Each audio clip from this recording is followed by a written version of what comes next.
नमस्कार मेरे प्यारे बच्चों। जो कक्षा 10 के विद्यार्थी हैं, जिन बच्चों ने कॉमर्स ले रखी है, उन कॉमर्स के विद्यार्थियों के लिए आज मैं मॉडल पेपर लेकर के आया हूं।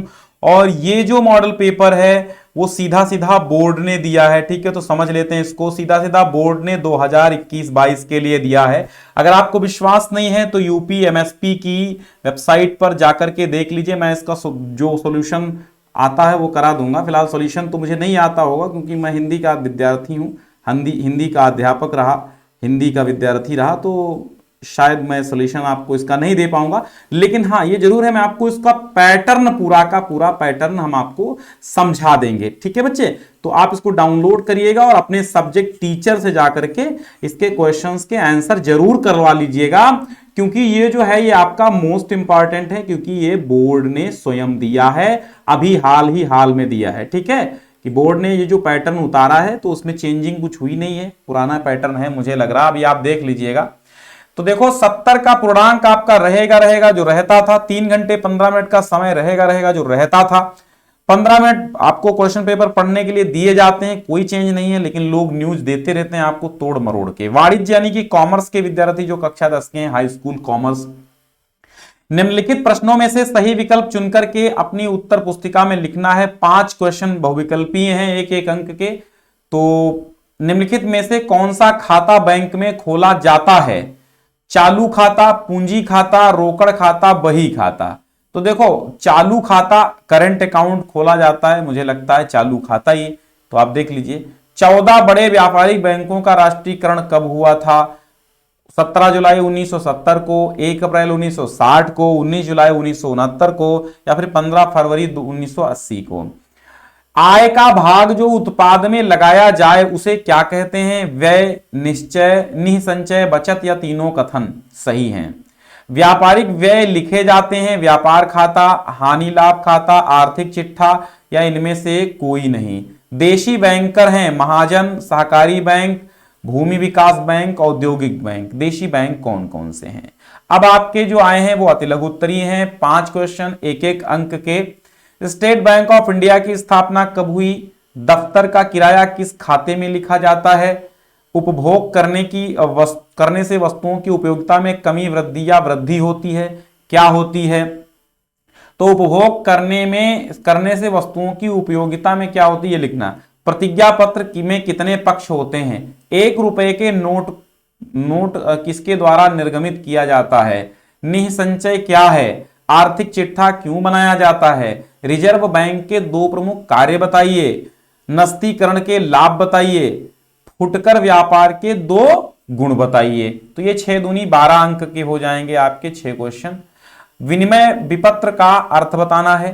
राम ने रहीम को 1 जनवरी 2016 को रुपए 2000 का माल बेचा और 2 माह का एक विपत्र लिखा, जिसे रहीम ने स्वीकार कर राम को वापस कर दिया। देय तिथि पर विपत्र का भुगतान हो गया। दोनों के पुस्तक में जर्नल लेखे कीजिए भाई, है ना।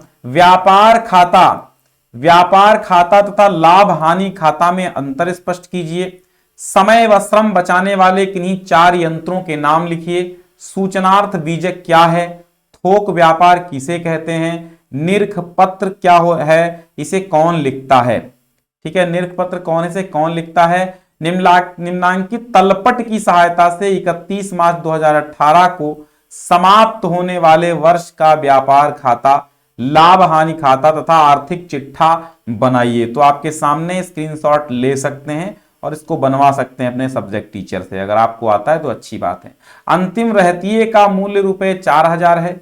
समायोजनाएं, फर्नीचर पर 5% की दर से ह्रास लगाना है।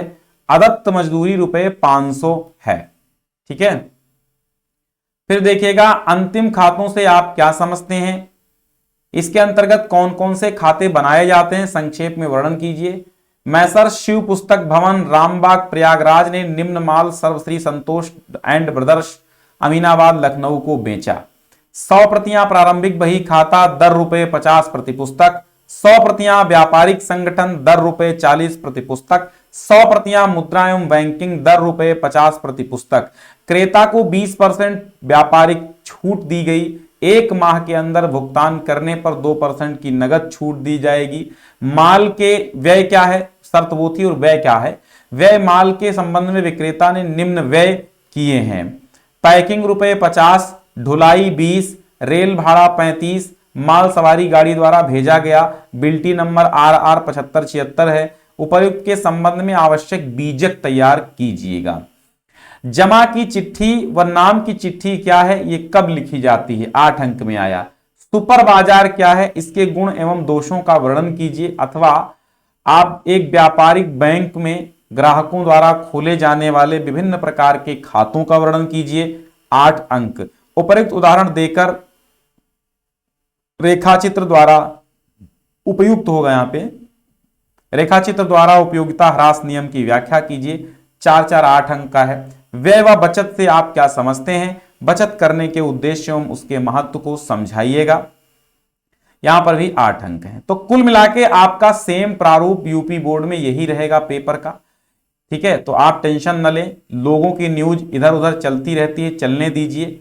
आप इस पेपर को आधार बनाकर ही तैयारी कीजिए, क्योंकि ऐसे ही आपका इसी पैटर्न पर आपका बेस्ड होगा जो आपका पेपर आ रहा है, ठीक है। क्योंकि अब ये बोर्ड द्वारा दिया गया है, अब वो अलग बात है कि बोर्ड गलती करके अपना चेंज कर दे प्रारूप, है ना, तो वो अलग बात। बाकी बोर्ड ने 2021-22 के लिए स्वयं दिया है, ये कोई फेक पेपर नहीं है, ठीक है।